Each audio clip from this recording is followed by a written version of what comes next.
ನಮಸ್ತೆ ಫ್ರೆಂಡ್ಸ್, ಇವತ್ತು ನೋಡ್ರಿ ನಮ್ಮ ಮನ್ಯಾಗ ಒಳಕಲ್ ಪೂಜೆ ಕಾರ್ಯಕ್ರಮ ನಡೆಯಕತ್ತದ. ನಮ್ಮ ಉತ್ತರ ಕರ್ನಾಟಕದ ಕಡೆ ನಾವು ಯಾವ ರೀತಿ ಮಾಡ್ತೀವಿ ಅಂತ ಹೇಳಿ ಇವತ್ತಿನ ವಿಡಿಯೋದಲ್ಲಿ ಶೇರ್ ಮಾಡ್ತೀವಿ ನೋಡ್ರಿ.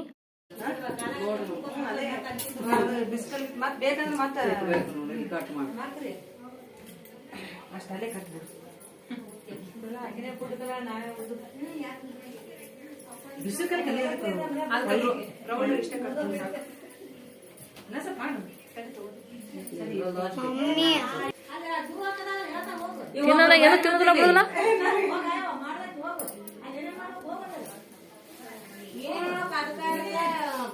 ಇದು ಇವ್ರಿ ಮೊದಲ ಏನ ದಂಡೆ ಕಟ್ಟಿ ಉಡಿ ತುಂಬಬೇಕಿಲ್ರಿ, ಹೌದಿಲ್ಲ? ಪೂಜೆ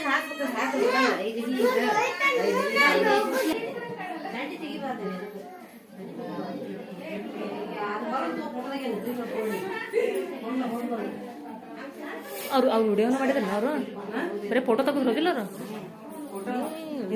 ದಂಡಿ ಉಚ್ಚಬಾರ್ದು.